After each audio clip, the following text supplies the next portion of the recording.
الحمد لله رب العالمين والصلاة والسلام على نبينا محمد وعلى آله وصحبه اجمعین۔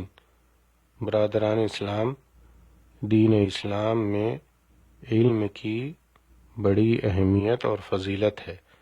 علم کی بدولت ہی انسان اپنے رب کو پہچان سکتا ہے، اور علم کی روشنی میں ہی مسلمان دین پر صحیح طریقے سے عمل پیرا ہو سکتا ہے۔ اسی لیے اللہ تعالیٰ نے معلم انسانیت محمد صلی اللہ علیہ وسلم کو اس آیت کریمہ میں زیادتی علم کی دعا سکھائی ہے۔ وَقُلْ رَبِّ زِدْنِی عِلْمًا، اے پیغمبر یہ دعا کریں، اے میرے رب میرے علم میں اضافہ کر۔ سورہ طٰہٰ آیت نمبر 114۔ اہل ایمان اور اہل علم کے رتبے کی شہادت اللہ تعالیٰ اس آیت کریمہ میں دے رہا ہے۔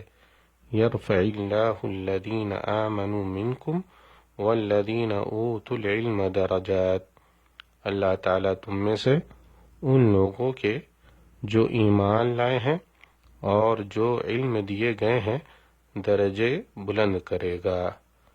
سامعین کرام، خوف الہی اور خشیت الہی سے کما حقہ صاحب علم ہی کا دل معمور ہو سکتا ہے۔ اللہ تعالیٰ کا فرمان ہے، انما یخشی اللہ من عبادہ العلماء، اللہ سے اس کے وہی بندے ڈرتے ہیں جو علم رکھتے ہیں۔ سورہ فاطر آیت نمبر 28۔ علوم شریعہ اور دین کی سمجھ سے اللہ تعالیٰ اسی شخص کو نوازتا ہے جس کی وہ بھلائی چاہتا ہے۔ نبی کریم صلی اللہ علیہ وسلم فرماتے ہیں، من یرد اللہ بہ خیرا یفقہ فی الدین، جس کے ساتھ اللہ تعالیٰ بھلائی کا ارادہ فرماتا ہے اس کو دین کی سمجھ عطا فرماتا ہے۔ رواہ البخاری و مسلم۔ طالب علم کے لیے اللہ تعالیٰ جنت کی راہ ہموار کر دیتا ہے۔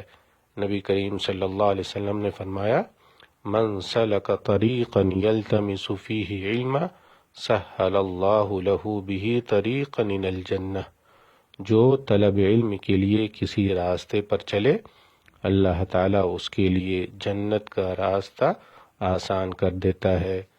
رواہ مسلم۔ دینی بھائیوں، نبی کریم صلی اللہ علیہ وسلم نے جہالت کو قیامت کی نشانی بتایا ہے۔ آپ صلی اللہ علیہ وسلم فرماتے ہیں، من اشراط الساعہ ان یرفع العلم ویثبت الجہل، قیامت کی نشانیوں میں سے یہ ہے کہ علم اٹھا لیا جائے گا اور جہالت عام ہو جائے گی۔ رواہ مسلم۔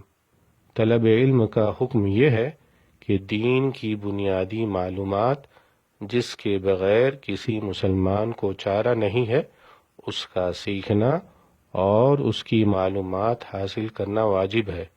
اللہ تعالی ہم تمام مسلمانوں کو علم نافع عطا فرمائے، آمین۔ السلام علیکم ورحمۃ اللہ وبرکاتہ۔